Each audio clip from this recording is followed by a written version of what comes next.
पर जहाँ मैं आज काम कर रहा हूँ मेरे पास तकरीबन 22 से 25 लोग हैं जो मेरे यहाँ काम कर रहे हैं। मैं अपना घर के बजाय अब खुद जो काम कर रहा हूँ मेरे वैसे 25 लोगों का घर चल रहा है। तकरीबन लास्ट ईयर 70 to 70 लाख के आसपास मैंने कर लिया था। क्यों, ऐसा कोई शॉर्टकट नहीं है। अगर आप किसी एम्पायर को खड़ा कर रहे हैं तो कोई शॉर्टकट नहीं है उसके अंदर। एम्पायर को बनाने में, एम्पायर के ऊपर लगने में आपका खून पसीना भी लगेगा, आपका टाइम भी लगेगा। एक शर्ट 1 घंटे में सूखती है तो 10 शर्ट को सूखने में कितना टाइम लगेगा? 1 घंटा। तो मैं वही कहूँगा, जब आप 1 एकड़ को 6 महीने कर रहे हैं, मैं कह रहा हूँ आप 10 एकड़ को 6 महीने करिए ना, प्रोडक्शन देखिए ना। फिर आप पानी में उतरना पड़ेगा। अगर आपको तैरना है तो किताब पढ़ के तैरना नहीं सीखोगे ना। आप नौकरी कर रहे हैं, सपोज करिए आप नौकरी कर रहे हैं, नौकरी मीन्स नौकर। जो एक नौकर का जो टैग मिलेगा ना आपको सर, वो आपकी सोच को बढ़ने नहीं देगा। आप सोचिए कि मैं कहीं नौकरी कर रहा हूँ, मैं सुबह से लेकर शाम तक जगूंगा, जब तक काम करूंगा, पर मैंने किसका एम्पायर खड़ा किया जिसकी मैं नौकरी कर रहा हूँ। तो दोस्तों आज की वीडियो काफ़ी ज़्यादा इंफॉर्मेटिव और खास होने वाली है। आज हम बात करने वाले हैं फिश फार्मिंग को लेकर। ये वीडियो उन भाइयों के लिए बहुत ज़्यादा इंपॉर्टेंट होने वाली है जो फिश फार्मिंग करना चाहते हैं और जानना चाहते हैं कि फिश फार्मिंग प्रॉफिटेबल बिजनेस है या नहीं है। दोस्तों आज हम आपको ऐसे किसान भाई से मिलाएंगे जो 300 बीघा ज़मीन में फिश फार्मिंग कर रहे हैं, साल का लगभग 70 से 80 लाख रुपये कमाते हैं। तो दोस्तों वीडियो आपको पूरा देखना है, स्किप नहीं करना है। अगर आप स्किप करेंगे तो आपको इन्फॉर्मेशन पूरी नहीं मिल पाएंगी। तो चलिए मिलवाते हैं आपको सीधे किसान से, जानते हैं पूरे इनके अनुभव और फिश फार्मिंग के तजुर्बे के बारे में। सर जी नमस्कार। नमस्कार जी। कैसे हैं विवेक जी? सर बहुत बढ़िया सर। सर काफ़ी अच्छा लग रहा है, आपने वेल सेटल अपने जो फार्म बनाया हुआ है और बहुत मेहनत आप कर रहे हैं छोटी सी उम्र के अंदर। जी सर, थैंक यू सर। तो थोड़ा सा हमारे जो दर्शक देख रहे हैं अपना और अपने फार्म का परिचय दीजिए। नमस्कार, मेरा नाम विवेक गौतम है। मैं यूपी के ज़िला अलीगढ़, ग्राम शहरी मदनगढ़ी में मेरी एक हैचरी है और तकरीबन 350 बीघा के अंदर मैं अपना फ़िश फार्मिंग का काम करता हूँ, जिसमें मेरा हैचरी का है जहाँ मैं अपना खुद का सीड प्रोडक्शन करता हूँ और फीड प्रोडक्शन भी करता हूँ और हार्वेस्टिंग के लिए मेरे पास बहुत बड़े पॉन्ड्स हैं। सबसे पहले जो अपना एजुकेशन बैकग्राउंड है, आप कहाँ तक एजुकेटेड हैं वो थोड़ा बताइए दर्शकों को। सर मैंने मास्टर्स इन मास कम्युनिकेशन कर रखा है। उसके बाद मैंने कुछ टाइम अपना कंपटीशन के एग्ज़ाम्स दिए, वो एग्ज़ाम्स क्लियर किए। आफ्टर दैट मैं इस फील्ड में आया हूँ। सर गवर्नमेंट एग्जाम भी आपने क्लियर करे, उसके बाद फिर इसमें मछली पालन में आपका कैसे रुझान हुआ आना? मेरा सर आने का रीज़न ये था कि सर अगर मैं इस चीज़ में इस काम को करने से पहले मुझे अपने आप को प्रूव करना है कि मैं उस लायक हूँ कि नहीं। वही लोग गवर्नमेंट जॉब के पीछे दौड़ते हैं और आप पीछे हट रहे हैं। सर सबसे बड़ी बात यह है कि सर आप सपोज करिए जैसे मैंने नौकरी करी होती तो मैं एक नौकरी के अंदर एक हैंडसम सैलरी ले रहा होता, जिससे मेरा खुद का पालन पोषण मेरे घर वालों का चलता रहता। पर जहाँ मैं आज काम कर रहा हूँ मेरे पास तकरीबन 22 से 25 लोग हैं जो मेरे यहाँ काम कर रहे हैं। मैं अपना घर के बजाय अब खुद जो काम कर रहा हूँ मेरे वैसे 25 लोगों का घर चल रहा है। और मैं कहता ना एक नौकरी शब्द जो सर, नौकरी शब्द एक फिक्स है 60 साल। आफ्टर मेरी जनरेशन जो होगी उसको फिर उसी ट्रैप में, उस चक्कर में घूमना पड़ेगा। अगर मैं किसी बिजनेस को स्टार्टअप कर रहा हूँ तो ऑब्वियस सी बात है कि मैं कोई प्लेटफॉर्म अपनी फ्यूचर जनरेशन को दे के जाऊँगा। अच्छा सर कितनी टोटल लैंड है और कितने लैंड पे आप फिश फार्मिंग कर रहे हैं अभी? सर मेरे पास जैसे मैंने आपको बताया कि मैंने अभी 50 बीघा और अभी फिर लास्ट वीक ही मैंने ऐड करी है। वैसे 300 बीघा था मेरा, अब 350 बीघा और होपफुली मैं इसको धीरे धीरे करके 1000 बीघा तक इस साल के एंड तक टच कर रखूँगा सर। और शुरुआत कितने बीघा से हुई थी आपकी? सर शुरुआत तो सर बहुत अच्छा सवाल है, पर वो सर तकरीबन था 10 बीघा। 10 बीघा से आपने शुरुआत करी मैंने। 10 बीघा से 300 बीघा पे प्लस 300 बीघा पे आने में कितना आपको समय लगा? सर समय तो देखूं मेरे को तकरीबन 2.5 से 3 साल लगे सर। अच्छा एक क्वेश्चन लोग बहुत जानना चाहते हैं कि अगर कोई 1 बीघा 1 एकड़ से शुरुआत करता है, फॉर एग्जांपल 1 एकड़ ही मान लेते हैं, तो खर्चा कितना आता है और कितने दिन में कितना प्रॉफिट आना स्टार्ट हो जाता है? सर देखिए अगर मैं 1 एकड़ को फंगेशियस या कैटफिश पॉइंट ऑफ व्यू से बात करता हूँ या एएमसी से बात भी करूंगा तो सर देखिए तकरीबन फंगेशियस आप उसमें 15 से 20 स्टॉक करेंगे आप, और उसमें 1 एकड़ के अंदर डिगिंग कॉस्ट आएगी तकरीबन 1.5 से 2 लाख डिगिंग और सारी चीजें मिलाकर जी। जिसमें सीड कॉस्ट वगैरह सब बनाना, उसमें सीड कॉस्ट भी होगी, आपको थोड़ा पाइप का वगैरह प्लम्बर का काम भी होता है उसके अंदर, वो सारा काम करने के बाद और इसमें 2 लाख रुपए मानिए आप, और तकरीबन सब चीज़ को मिला करके आप जो सेल आउट कर देंगे वो आपका आएगा नेट प्रॉफिट 10 लाख का। उसमें 2 लाख करके हटाइए 8 लाख कुछ आया, तो मतलब मोटा मोटा 5 लाख तो कहीं गए ही नहीं। इतना प्रॉफिट स्टार्टिंग में हो जाएगा? हाँ स्टार्टिंग में आपको। अच्छा सर कहते हैं मछली पालन जो है लोग कहते हैं अच्छा बिजनेस नहीं है, मोस्टली 90% लोग इसमें फेल हो जाते हैं। क्यों फेल होते हैं और अच्छा क्यों है सर ये बताइए। सर जैसे मैंने आपको अपनी स्टोरी बताई कि 10 रुपये मैंने लगाया, 5 रुपये मुझे मिले, उसके बाद मैंने काम छोड़ दिया। अगर छोड़ दिया होता तो मैं भी उन्हीं की लाइन में होता कि मछली पालन में पैसा नहीं है। मैंने उसके बाद सर सीफा भुवनेश्वर में, सीफा वेस्ट बंगाल में सारी ट्रेनिंग्स ली, चाहे उसका आपका न्यूट्रिशन में फीड का हो, चाहे आपका डिजीज़ मैनेजमेंट हो, सर ब्रीडिंग हो पूरा। उसके बाद मैंने हैचरी सेटअप किया। हैचरी खुद ब्रीडिंग करी मैंने सर। उसके बाद जब मैं चीज़ें समझा पूरा, फिर मैंने फीड प्लांट लगाया अपने लिए। जब सारी चीज़ें मैंने अपने पास सारी चीज़ें करी, तब मुझे समझा कि इसमें प्रॉफिट बहुत ज़्यादा है। जो लोग बाहर से सीड आ रहा है, फीड नहीं लगा पा रहे हैं, दिक्कत जब आएगी चीज़ों में, फीड और सीड में, तो आपको रिजल्ट जो मिलेगा वो अच्छा नहीं मिल पाएगा सर। इसीलिए लोग उसको छोड़ देंगे बिजनेस को। अभी कितना प्रॉफिट ले लेते हैं आप इन सर 300 बीघा से? सर देखिए, परसेंटेज ऑफ प्रॉफिट में बात करूँ, तकरीबन 50% से ऊपर प्रॉफिट है इसमें। अगर फिगर में बात करें सर फिगर में बात करें तो जैसे मैं बताऊं आपको, अगर मैं अपनी लास्ट ईयर का बताऊं, तकरीबन लास्ट ईयर 70 to 70 लाख के आसपास मैंने कर लिया था। तो 300 बीघा के आसपास है, जिसमें 50 बीघा मैं अलग करता हूँ अपना हैचरी सेटअप का, और बाकी 250 बीघा से मैंने पूरा प्रोडक्शन निकालने के बाद। कौन कौन सी वैरायटी की फ़िश आपने यहाँ रखी हुई है सर? सर मेरे पास IMC में सारी हैं सर, जिसमें आपका रोहू है, कतला है, आपका ग्रास है, कॉमन है, सिल्वर है, बिग हेड है, और मतलब जो नॉर्मली हमारे चलते हैं। उसके बाद और जो सबसे अलग जो मतलब कैटफिश में जो वैरायटी हम रखते हैं, उसका मेरे पास फंगेशियस है, और मरल जो स्नेक हेड कहते हैं, स्नेक हेड है। सर लोग इसमें फेल क्यों होते हैं? मतलब क्या इसको जल्दी अमीर बनना चाहते हैं सर या हाँ, लापरवाही होती है, या इसको एज अ पार्ट टाइम करते हैं लोग? जी सर, दोनों बातें आपने खुद ही आंसर में दे दी कि पार्ट टाइम करते हैं, लापरवाही देते हैं, और फिर फेल होते हैं। जो आपने सवाल दिया उसका आंसर उसी में घुसा हुआ है। लोग उसे पार्ट टाइम समझेंगे, लोगों को जल्दी चाहिए। सर मेरे पे लोगों को फ़ोन आते हैं, जैसे लोग मुझसे पूछते हैं कि भैया मुझे एक ऐसी मछली बताओ जो कम वक्त ले, कम समय में बड़ी हो जाए, और जब मैं उसका बच्चा सीड खरीदूं आपसे, तो वो बहुत ही मिनिमल सस्ता हो, मतलब सस्ता खरीदूं और महंगा बेचूं। तो फिर मैं भी उससे सिर्फ बहुत अच्छा डायलॉग देता हूँ कि सर अगर ऐसी मछली आपके पास तो वो भी मुझे बताओ, मैं भी उसे ही करूंगा। क्योंकि ऐसा कोई शॉर्टकट नहीं है। अगर आप किसी एम्पायर को खड़ा कर रहे हैं तो कोई शॉर्टकट नहीं है उसके अंदर। एम्पायर को बनाने में, एम्पायर के ऊपर लगने में आपका खून पसीना भी लगेगा, आपका टाइम भी लगेगा। सबसे अच्छी बात आपकी नॉलेज लगेगी। अगर आपके पास नॉलेज नहीं है पूरी, तो आप भी फेल होने की लिस्ट की लाइन में लग जाएंगे। सर मार्केटिंग के बारे में अगर बात करें, कोई भी बिजनेस शुरू करते हैं तो उसमें दो चीज़ें होती हैं, प्रोडक्शन और मार्केटिंग। तो मार्केटिंग क्या कोई इशू आता है मछली पालन में? सर बिल्कुल, देखो मार्केटिंग का ना, जैसे जो लोग स्टार्टअप कर रहे हैं, मैं उनको एक सलाह देता हूँ कि सर देखिए, मार्केटिंग का इसमें कोई मसला नहीं है। मैं कह रहा हूँ, जैसे मैं अपना नंबर आपको बताऊँ, अगर किसी को लगता है कि भाई मार्केटिंग में इशू आ रहा है, तो आप प्रोडक्शन कर लीजिए, खरीदने के लिए मैं बैठा हूँ अकेला। मुझे ये पता है, इतना मैं इस कॉन्फिडेंस इसलिए बोल रहा हूँ क्योंकि उसके बाद जब मेरे पास नहीं आओगे, मुझे पता है जैसे आपका माल, जो आपका जो आपकी फिश है वो बड़ी रहेगा, अबाउट टू हार्वेस्टिंग हो जाएगी, उस टाइम पे आपके पास ही इतने लोग आ जाएंगे, इवन आपको पता लग जाएगा कि भाई मैं उसको अपनी मछली वहाँ बेच सकता हूँ। वैल्यू एडिशन करके 100 वाली को 150 कर सकते हो, 150 को 300 कर सकते हो, वो सर आपके हाथ में है। सर हम देखते हैं कि जब मछलियाँ आती हैं, बच्चा आता है, ट्रांसपोर्टेशन में बड़ा नुकसान होता है लोगों को। क्या सावधानी बरतें, कैसे मंगाएं, और ताकि जो उनका जो नुकसान है वो कम से कम हो? सर देखिए, ट्रांसपोर्टेशन में सबसे अच्छी बात होती है कि आपको पहले ये डिसाइड करना है कि मेरी मछली का साइज़ क्या है। या वो पॉलीथीन बैग में जाएगी, या वो जो आपकी जो गाड़ियाँ होती हैं उसके पीछे हापा तिरपाल लगा करके उसमें जाएगी। पहली बात तो ये साइज़ डिफाइन करना आपको।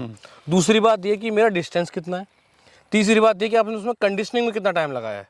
कंडीशनिंग मतलब उसका जो आपका गट है, गटोला का जो उसका मछली का पेट है, जो थोड़े पहले तालाब में थी, उसके पेट में जो भी दाना खाना पीना जो भी उसका है, जब तक वो फ्लश आउट नहीं होगा तब तक वो अच्छी नहीं है। सपोज करिए कि मछली आपने तालाब से उठाई और पानी में डाली, चाहे उसको आप जिस भी मीडियम से लेकर जा रहे हैं, अब उसने अंदर जो इसके पेट में है उसका फीकल मैटर निकल रहा है, तो गंदगी उसी पानी में मिलेगी। तो और जो जितनी मछलियाँ हैं वो सारी उससे इन्फेक्टेड होंगी, तो सारी मोर्टिलिटी होगी। कंडीशनिंग अच्छी हो, डिस्टेंस अच्छा हो, और वाटर चेंजिंग हो, अगर लंबा रूट है आपका तो आपकी मछली मेरे हिसाब से सिंगल नहीं मरेगी, सिंगल नहीं मरेगी। अच्छा, दूसरा सर ये मुझे बताइए कि शुरुआत अगर करना चाहे मछली पालन की, कैसे करे, क्या क्या सावधानियां बरते, थोड़ा सा स्टार्टिंग से बताइए कि ताकि नुकसान कम से कम हो, और जो लोग सोचते हैं कि जो मछली पालन जो है प्रॉफिटेबल बिजनेस नहीं है, उनसे लोग बिल्कुल थोड़ा उनकी चेंज हो जाए, थिंकिंग चेंज हो जाए। बिल्कुल सर, देखिए मैं आपको एक बताऊँ, सबसे पहले सर कभी ना आप ये मत समझिए कि मैंने आज बस मछली का बच्चा डाला है तो अगले दिन या 1 महीने बाद वो मेरे को 1 किलो हो जाए। पहली बात तो इसमें सबसे जो इस पूरे जो बिजनेस है उसके अंदर जो USP है वो है सर पेशेंस। आपका सब्र चाहिए। अगर सब्र है तो आप इसमें बहुत आगे जा सकते हैं। सब्र आपके पास नहीं है चीज़ों में, तो आप उस चीज़ों से कुछ निकाल नहीं पाएंगे। ठीक है सर, सब्र जो मैं बता रहा हूँ ना, सब्र जो है, सब्र जैसे मान लो सपोज करिए सर आपने कोई मछली का बच्चा इसमें डाला, आपने आप उसे फीड दे रहे हैं, आप उसको टाइम मॉनिटर कर रहे हैं चीज़ों को, आपको दिख रहा है कि मेरा 2 महीने में शायद 300 ग्राम 400 ग्राम 500 ग्राम ऐसे करके आपका जो एक आइडियल साइज़, मार्केटेबल साइज़ जो मैं कहता हूँ 700 ग्राम 750 ग्राम मार्केटेबल साइज़ मैं समझता हूँ, तब तक आप करेंगे, तब आपको ग्रोथ भी मिलेगी, आपको दिखेगा भी। फिर आप सपोज करिए सर, मैं सवाल आपसे पूछता हूँ कि एक शर्ट 1 घंटे में सूखती है, सपोज करिए, सबने सुना हो, सबको आंसर सबका पता है इसको, एक शर्ट 1 घंटे में सूखती है, तो 10 शर्ट को सूखने में कितना टाइम लगेगा? 1 घंटा। 1 घंटा। तो मैं वही कहूँगा, जब आप 1 एकड़ को 6 महीने कर रहे हैं, मैं कह रहा हूँ आप 10 एकड़ को 6 महीने करिए ना, प्रोडक्शन देखिए ना, फिर आप उसको प्रॉफिट देखिए ना, वो भी 1 घंटे ले रहा है, वो मतलब वो भी उतना टाइम ले रहा है। जब टाइम टेकन उतना है उस चीज़ का, तो आप वहाँ लार्ज स्केल पे करेंगे तो आपको प्रॉफिटेबल दिखेगा वो। ऑल ओवर करेंगे तो ज़्यादा हाँ, बेनिफिट नजर आएगा बिल्कुल। उसमें। अगर आप सोचें कि मैं सिर्फ 1 एकड़ को लेकर कहूँ और अपना अपना पूरा टाइम दे दूँ उसमें, सब कुछ छोड़ दूँ, बेनिफिशियल तो होगा, पर उतना नहीं होगा जितना आपने अपना एक मार्क सेट कर रखा है। सेट किया हुआ है। जी। सर बताइए, जो लोग जानना चाहते हैं कौन से फिश की वैल्यू ज़्यादा अच्छी है मार्केट में, कौन ज़्यादा वजन गेन करती है, किसकी मार्केट वैल्यू अच्छी है, जिससे तो जैसा प्रॉफिट मिल सके। प्रॉफिट किसमें ज़्यादा आप कमा सकते सर हैं? देखिए, फिश हमेशा 2 कैटेगरी की रखता हूँ मेरे मेरे पॉइंट ऑफ व्यू से, शायद लोगों की डिफर हो। कुछ एक होती है हाई वैल्यू, एक होती है नॉर्मल सदाबहार मछली, जो सदाबहार आपकी मार्केट में चलेगी। हाई वैल्यू फिश में आती है हमारी सबसे पहले देसी मांगुर, सिंगी, आपका मरल आएगी, टेंगरा आएगा, और कुछ और मछलियाँ जो हमारी लोकल वैरायटी, चीतल वीतल जो भी मछली बोलते हैं। पर देसी मांगुर है, आपका सिंगी है, और आपका मरल है। इन तीनों को मैं मानता हूँ जो कि हाई वैल्यू में आपको अच्छा प्रॉफिट देगी जाएगी north India point of view से, और आपका रिजल्ट भी अच्छा देगी, ग्रोथ भी अच्छी देगी, और मार्केट में उसका प्राइस है हमेशा 300 350 के आसपास रहता है। तो ये कि पहले मार्केट का सर्वे कर लें लोग। जी। विदाउट सर्वे करेंगे तो नुकसान होने के बिल्कुल। बिल्कुल अब से सर मैं बताऊं, अब मेरे यहाँ पर एक फिश है, बाटा फिश है, बाटा एक वैरायटी है फिश की, जो मेरे यहाँ अलीगढ़ मंडी में, बताऊँ आपको, अलीगढ़ पॉइंट ऑफ व्यू से बात करूँ तो उसकी रिस्पॉन्स अच्छा नहीं है। पर मैं उसी मछली को West Bengal point of view से बात करूँ, उसकी बहुत अच्छी वैल्यू है। बहुत अच्छी वैल्यू है। Depend on the market. Depend on the market. अच्छा, फीड के थोड़ा बारे में बताइए, क्या आप इनको दे रहे हैं और कितना कितना टाइम आप देते हैं? सर देखिए, अगर मैं आईएमसी और कैटफिश पे बात करूँ तो आईएमसी को मैं पूरा अपना फॉर्मुलेटेड फीड, जो मैंने सीफा से पूरा कोर्स किया है, उसका पूरा फॉर्मुलेशन, और साथ में फार्म मेड फीड जिसमें आपका सरसों की खल आता है, मक्का आता है, भूसी आता है। भूसी मतलब जो आटे के ऊपर जो छन के निकलता है ना सर, उसको भूसी कहते हैं हमारे लोकल लैंग्वेज में, वो है सर। उसके बाद थोड़ा सा हम चोकर वोकर भी डाल देते हैं, जैसे चोकर में जैसे चने का छिलका है, वो हमारा वो हो गया लोकल एक फीड हो गया। हाँ, जो लोकल वो है। उसके अलावा जो मैं फार्म मेड फीड बना रहा हूँ उसमें क्या सोयाबीन वगैरह है, मतलब फार्म मेड नहीं, सॉरी, फॉर्मुलेटेड फीड जो मेरा मशीन से बन रहा है, पैलेटेड फीड है, मैं दोनों को मिक्स करके देता हूँ। ये और कैटफिश को मैं पूरा फॉर्मुलेटेड फीड ही दे रहा हूँ, जो मेरे पास खुद फीड प्लांट है छोटा सा, जिसकी कैपेसिटी तकरीबन 150 kg पर आवर की है, तो मैं उसको अपने फार्म से बना करके उनको खिला रहा हूँ। अच्छा, लेबर की कितनी आवश्यकता पड़ती है सर अभी, या पर बीघा अगर 1 एकड़ की बात करें तो कितनी सर देखिए, आवश्यकता पड़ेगी? अगर आपके पास, मैं सीधे देता हूँ, अगर आपके पास 1 एकड़ के हिसाब से तो नहीं, मैं करूँ मानो मान लो आपको तालाब के हिसाब से है, मछली के हिसाब से है, आप फीडिंग के हिसाब से, तब आपको लेबर डिसाइड कर पाओगे। कभी भी कोई चीज़ें प्री प्लान नहीं होती हैं कि मेरे पास मान लो 100 बीघा है तो मेरे को 10 बंदे चाहिए। अब डिपेंड कर रहा है 100 बीघा है तो आपका तालाब का पार्टीशन कितना है, आप फीडिंग कितना दे पा रहे हैं उसमें एक फीडिंग को देने में कितना वक्त लग रहा है। तो सर ये डिपेंड अपॉन द सब्जेक्ट। अगर आप खुद कर सकते हैं 1 एकड़ को, हाँ, 1 एकड़ तो नॉर्मली खुद बंदा कर सकता है। पैसे उसमें अच्छे आपको हाँ, आप 10,000 रुपये जो है, 5,000 रुपये, 8,000, जो भी depending upon your local area में जो भी आपका जो वो है, आपकी लेबर कॉस्ट है आपका, उसके ऊपर डिपेंड करता है। अगर आप उसको अपने एंड से करते हैं 1 से 2 एकड़, 3 एकड़, इवन 4-4 एकड़ या 5-5 एकड़ भी आप खुद कर सकते हो, कोई बढ़िया इश्यू नहीं है। सर गवर्नमेंट काफ़ी हेल्प करती है जी थोड़ा सर। बताइए कैसे हेल्प ले सकते हैं और किस तरह से गवर्नमेंट हेल्प करती है, और सब्सिडी वगैरह कितनी % मिलती है? सर देखिए, गवर्नमेंट की स्कीम है प्रधानमंत्री मत्स्य संपदा योजना, जिसके अंतर्गत तकरीबन हमारे पीएम मोदी जी ने 20,000 करोड़ रुपए इस स्कीम के अंडर लगाए हुए हैं, जिसमें आप ये है कि अगर आप ST SC हैं, फीमेल हैं, तो आपको 60% की स्कीम सब्सिडी मिलेगी, और बाकी आप जनरल हैं तो आपको 40%। उसके अंदर सर बहुत सी स्कीम्स में, जो स्कीम्स को अगर मैं और लेआउट करके खोलूँ उसमें, तो सर आपका सबसे पहले आएगा उसमें पॉन्ड प्रिपरेशन का मिलेगा आपको, सीड का जो है पैसा मिलेगा, आप RAS प्लांट लगाना चाह रहे हैं, आप अपना बायोफ्लॉक लगाना चाह रहे हैं, तो ये सारी चीज़ें आपको गवर्नमेंट की तरफ से सब्सिडी मिलेगी। यानी प्रावधान है अच्छा? हाँ, प्रावधान अच्छा है जी। तो सर बताइए, ट्रेनिंग वगैरह कहाँ से कोई ले सकता है?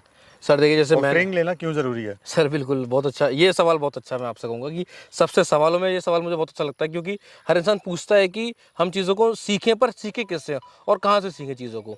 सर देखिए सर, जैसे मैंने आपको बताया था मैंने अपनी सारी ट्रेनिंगें सीफा भुवनेश्वर एंड सीफा वेस्ट बंगाल से लिए सर। उसके बाद भी सर, जैसे कि मेरे पास भी जो लोग बाग आते हैं, मैंने उनको जितनी मैंने ट्रेनिंग में से 8 से 9 ट्रेनिंग पूरी करी है मैंने। उस समय इसमें न्यूट्रिशन भी है, आपका डिजीज़ भी है, आपका फीडिंग का फॉर्मुलेटेड फीड भी बनाने का पूरा ट्रेनिंग भी है, उसके बाद आपका ब्रीडिंग वगैरह का भी, कल्चर का भी है, हार्वेस्टिंग का, जितना भी मैंने ट्रेनिंग खुद सीखा है उस सब का एक मिक्सअप करके मैं लोगों को प्रोवाइड करवाता हूँ सर।